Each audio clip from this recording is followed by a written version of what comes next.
Hai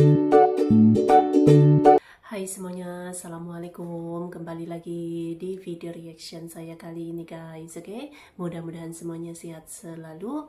Nah, kali ini saya mau tengok video tentang ini ya. Presiden Prabowo dan Indonesia jadi topik hangat media asing di berbagai belahan dunia. Presiden Prabowo satu-satunya dari ASEAN yang hadir di KTT Perdamaian Gaza 2025. So, jangan lama-lama lagi, mari sama tengok video ini. Let's go.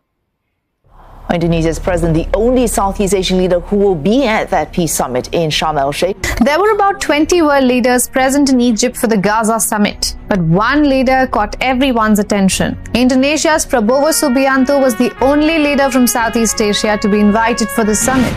Wah guys, ini sangat luar biasa. Ya, ternyata kehadiran Presiden Prabowo ke KTT Perdamaian Gaza di Mesir kemarin telah membuat dunia heboh, gempar, dan telah menyita perhatian dunia. Ya, karena ada banyak sekali berbagai media asing yang telah memberikan komentar terhadap kehadiran atau peran besar Presiden Prabowo Indonesia atas suksesnya terciptanya perdamaian gencatan senjata antara Israel dan juga Hamas Palestina. Iya, saat ini Presiden Prabowo dan Indonesia telah menjadi topik hangat di berbagai belahan dunia.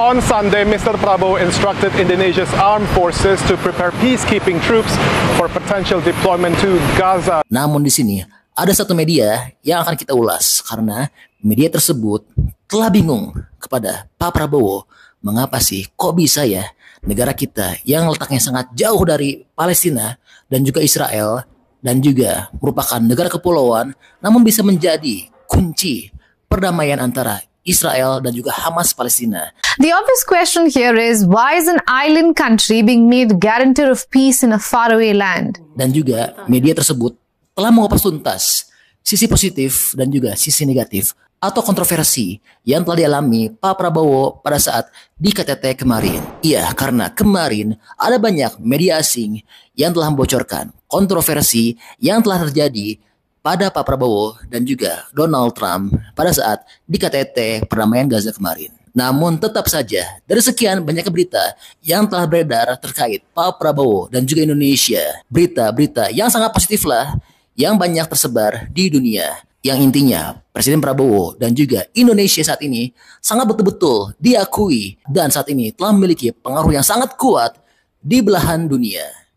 Indonesia's president, the only Southeast Asian leader who will be at that peace summit in Sharm el-Sheikh. Bahkan lucunya kemarin Parlemen Malaysia sampai sakit hati loh karena Perdana Menteri Anwar Ibrahim kok sampai nggak diundang ke perdamaian KTT Gaza kemarin. Sedangkan kepala negara kita Pak Prabowo sampai dimohon-mohon untuk menghadiri KTT Perdamaian Gaza tersebut. Semalam perjanjian damai telah dibuat. Lebih 20 negara hadir. Saya betul-betul, tapi saya nampak orang pakai songkok seorang tu, saya terubat sikit hati. Kenapa PMX tidak hadir sama dalam serangan damai? Wah, kasihan ya Malaysia. Padahal Malaysia juga telah memberikan bantuan yang cukup banyak loh kepada Palestina. Namun tetap sih negara kita Indonesia lebih banyak memberikan bantuan dibandingkan dengan Malaysia. Iya, memang saat ini Pak Prabowo dan juga Indonesia sangat betul-betul luar biasa karena negara kita merupakan satu-satunya negara di Asia yang telah menghadiri KTT Perdamaian Gaza tersebut. Oke, sekarang kita akan langsung kembali ke topik ya mengenai media asing yang telah memberitakan Pak Prabowo tersebut. Sebetulnya apa sih yang mereka katakan dan juga apa sisi positif serta negatif yang telah mereka bicarakan mengenai Presiden Prabowo dan juga Indonesia dalam KTT Perdamaian Gaza kemarin? Oke, langsung sama-sama kita cek ya. Iya, yang pertama mereka telah menyatakan kekagumannya terhadap Presiden Prabowo dan juga Indonesia karena ada sebanyak 20 negara yang telah diundang untuk menghadiri KTT Perdamaian Gaza di Mesir kemarin dan Indonesia adalah satu-satunya negara di Asia yang telah menghadiri dan telah diundang dalam KTT tersebut. There were about 20 world leaders present in Egypt for the Gaza summit, but one leader caught everyone's attention. Indonesia's Prabowo Subianto was the only leader from Southeast Asia to be invited for the summit. Dan mereka juga telah kebingungan mengapa Indonesia, negara kepulauan yang jauh dari Timur Tengah, namun menjadi kunci dalam perdamaian antara Israel dan Hamas Palestina. Dan di sini ada poin yang telah disampaikan oleh media asing tersebut yang telah bikin merinding dan juga membuat bangga serta membuat haru kita sebagai bangsa dan rakyat Indonesia. Ya, karena mereka telah menyampaikan bahwa bukanlah Qatar yang merupakan sekutu dari Palestina, bukan juga Arab Saudi, sekutu dekat Palestina, dan juga keduanya merupakan negara yang dekat dengan Palestina, namun satu-satunya negara yang bisa memastikan perdamaian di Gaza dapat bertahan lama adalah negara kita, Indonesia. Which countries can ensure that peace in Gaza lasts? You would naturally think of Qatar, the steadfast Palestinian ally without whose support a deal would be impossible, or Saudi Arabia, a regional heavyweight that has long leveraged its influence to push for a Palestinian state.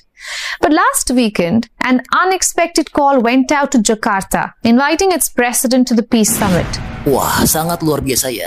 Dan berikutnya, mereka telah mempertanyakan mengapa sih bisa negara kita yang jauh dan juga dari Asia ini bukan terletak di Timur Tengah, namun bisa menjadi kunci dari perdamaian di Gaza. Ya, inilah jawabannya menurut media-media asing. Yang pertama adalah karena negara kita merupakan negara mayoritas Islam terbesar di dunia.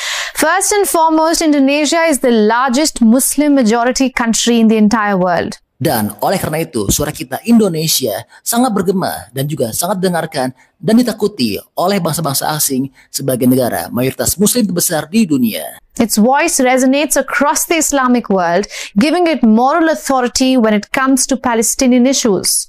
That credibility is a rare asset in a conflict where trust is scarce. Dan alasan yang kedua adalah karena negara kita Indonesia merupakan negara yang banyak sahabat serta tidak mempunyai musuh. Hal inilah yang sering diucapkan oleh Pak Prabowo, 1000 kawan terlalu sedikit, 1 lawan terlalu banyak. Oleh karena itu saat ini negara kita telah memiliki reputasi yang sangat baik di mata dunia dalam menjaga perdamaian. Second reason, Jakarta has cultivated a reputation as a neutral, pragmatic mediator. At this point, Indonesia can give lessons to the entire world on how to ace diplomacy. It has helped the country stay in everyone's good books without picking a side. Dan alasan yang ketiga, telah sangat bikin bangga kita sebagai rakyat dan juga bangsa Indonesia. Karena ternyata saat ini, bangsa asing telah mengakui geografi Indonesia yang sangat hebat. Dan juga mereka telah mengakui bahwa saat ini, negara kita memiliki peranan yang sangat vital dan sangat penting di mata dunia. Mereka telah bilang Indonesia telah menguasai perairan dan juga telah menguasai perdagangan dunia. And third, of course, is geopolitical leverage. It sits in a region that could have been a liability for others, but for Indonesia, it has turned it into an asset. It connects Asia to the vast Pacific, straddling 2 oceans and multiple power lines. This sprawling reach places Indonesia over some of the world's most vital sea lanes, including the Strait of Malacca, a choke point for global trade. Wah, sangat luar biasa ya. Begitu terpandangnya dan diakuinya dan juga begitu pentingnya negara kita Indonesia saat ini di mata dunia. Dan ada satu lagi yang telah membuat kaget serta membuat terkejut bangsa asing karena Presiden Prabowo telah menyatakan siap untuk memberikan 20.000 pasukan perdamaian untuk diterjunkan ke Gaza. Subianto has also instructed the Indonesian armed forces to prepare peacekeeping troops for possible deployment in the Gaza Strip. He's just waiting for an approval from the UNSC. Dan mereka pun telah menilai bahwa Indonesia kini telah siap untuk menjaga perdamaian dari mulai cara yang lunak bahkan keras sekalipun.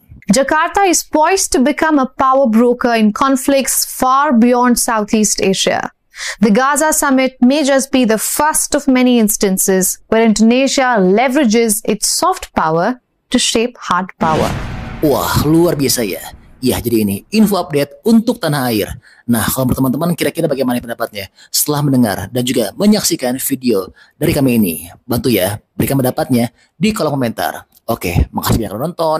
Jangan lupa ya untuk bantu juga like dan juga subscribe. Stay tune at my channel. See you next video. Oke guys, itu tadi ya videonya ini. Jadi ya Indonesia satu-satunya dari ASEAN gitu ya yang hadir di KTT Gaza 2025 ini, terus menarik perhatian media-media di luar negeri gitu ya. Ya memang makin ini sudah gitu kan influence Indonesia di luar negeri ataupun di peringkat global gitu semakin besar. So terima kasih banyak sebab kamu sudah menonton video ini. Jangan lupa untuk subscribe, like, komen, dan juga share ya. Kita bertemu lagi di video reaction saya yang seterusnya. Assalamualaikum.